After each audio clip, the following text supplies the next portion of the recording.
So thanks for stopping in. I'm Alex Wyatt from Indie Free Physical Therapy, and we're here today with Rheea Rubio from Fit and Free Physical Therapy from West Covina, California. So welcome, Rheea. Can you tell us a little bit about yourself?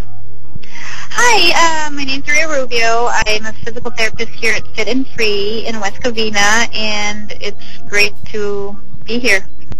Awesome. Well, welcome. All right. So today we're going to be talking about neuropathy, and you have a lot of experience with neuropathy. Could you tell us what is neuropathy?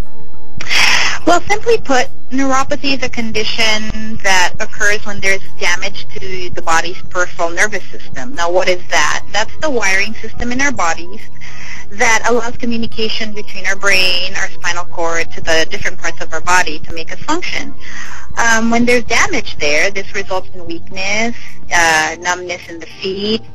Sometimes you have pain, unfortunately, and others may call it like they're feeling pins and needles in their legs, or they may have burning sensation or itching sensation. So, and it's just unfortunate with somebody who suffers from neuropathy. It really impacts their lives.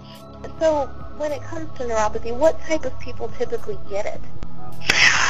Well, yes, there's a wide variety of people that can get it, but mainly it happens a lot. Peripheral neuropathy specifically. By the way, there are different types of neuropathy, but specifically we're talking right now about peripheral neuropathy. Diabetics, 60 to 70% of diabetics get peripheral neuropathy. So that's one population that typically get it. Yes, it's huge, especially those that have uncontrolled blood sugars. The next group of people that can get it are those that are suffering from vitamin B12 deficiency. And unfortunately, 5 to 10% of the elderly suffer from this condition. And this increases with age. So as they get older, the deficiency gets worse, and more people suffer from the neuropathy. And then the third group of people are those that unfortunately are already suffering from having to take chemotherapy because of the medication, and the toxins that they are given with chemotherapy.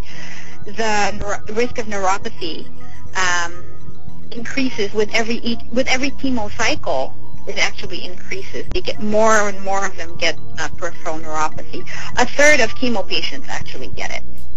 And then, yes, a fourth group of people that get it are those suffering from spinal stenosis. So those that have a narrowing of the nerve passages coming from the back, in our back area.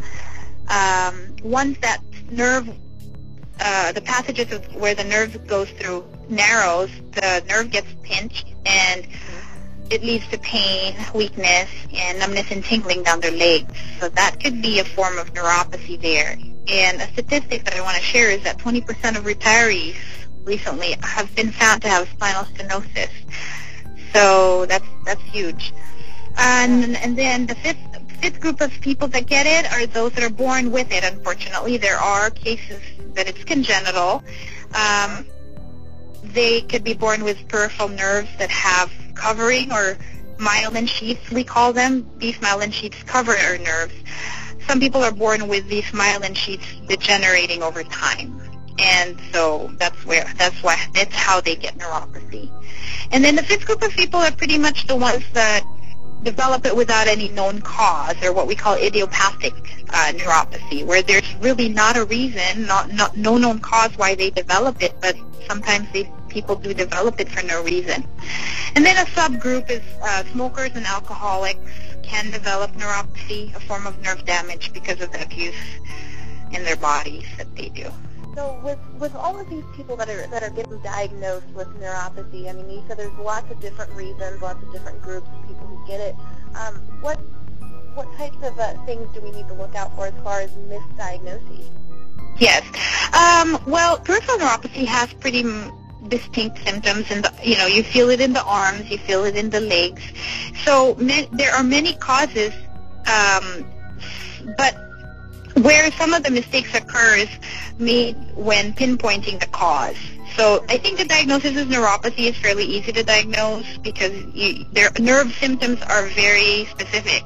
Numbness, tingling, burning, pain, pins and needles, even itching. Those are sure that they are nerve symptoms, but I think the misdiagnosis occurs when we're pinpointing the cause. But there are two misdiagnoses sometimes that occurs, and one is vascular insufficiency, meaning it's not really a nerve issue, but it might be a vascular or a blood vessel issue, whether it's coming from a vein or an artery. Sometimes the way to kind of differentiate between the two is when there's pain with increased activity, sometimes it's not neuropathy, because most commonly, if it's neuropathy, the pain increases at rest. So that's kind of one way to differentiate.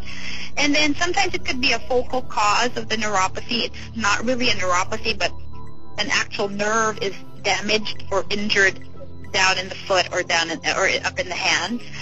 So it could be an entrapment issue. Sometimes it's a tarsal tunnel or carpal tunnel syndrome, or it might be a neuroma.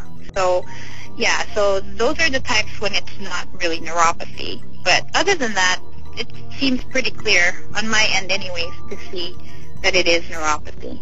Now, what about any myths? You know how some ailments, people have these myths and sayings that they have, but what about with neuropathy? What are the myths surrounding neuropathy?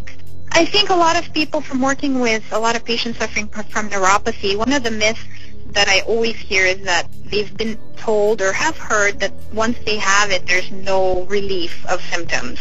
There's no cure, or no option for treatment. Well, that's definitely a myth, because there are ways to improve the symptoms. There are ways to manage the pain so that they don't have to suffer with the intensity of pain that they do have. Another myth is that it's irreversible. Once you have neuropathy, it's irreversible. It is very difficult once a nerve is damaged, it is difficult to have them repair itself, but it could be done. There are medications, there's promising medications out there that are being researched on, and some of them have already been approved, that the doctors are very hopeful could help reverse the damage of neuropathy. And then at the same time, there's also treatments such as the anodyne that can help improve the health of the nerve and may assist with their symptoms. Gotcha. Okay, great. So what are some things that should alarm a person who may think that they have it? Yes, definitely. One thing is when a person suffering from neuropathy is already having falls, or is falling down frequently, or actually not even frequently, if they fall once, that becomes a safety issue, and that's when I think they should absolutely seek care right away. It should alarm someone when they're falling because they're not feeling the ground, or because there's so much pain in their legs. Another alarming it's one thing that should alarm a person is when they're having chronic severe pain that will affect their sleep. And when you have a chronic lack of sleep, this causes increase in depression, anxiety, and also health problems because you're not getting the deep sleep and the rest that your body needs. So when you're lacking sleep because of your neuropathy, seek care for sure. And then third reason to seek care, that would alarm someone is if your blood sugars is uncontrolled. Definitely don't let it go. Go to a doctor. Try to maintain a regular, healthy diet. Watch what you're eating. Follow the diabetic diet if you're diabetic, because it's been shown that having a persistent 110, 120 fasting blood sugar leads to neuropathy. That's in research. So definitely very important to control blood sugars. Right, absolutely. So if you're experiencing these types of symptoms, then it is important to go see a doctor. What I've heard is that, the longer you let it go, the worse it could get. Is that true? Definitely. The longer you go, the longer you go without seeking care or help, the damage gets worse, and sometimes it gets very hard to reverse. Absolutely. All right. Well, Rheea, thank you so much for all the information you've shared with us. I've definitely learned a lot today about neuropathy. It was nice speaking with you. And for our listeners, thanks for tuning in. I'm Alex Wyatt, and this is Rheea Rubio from Fit and Free Physical Therapy in West Covina, California. Have a great day.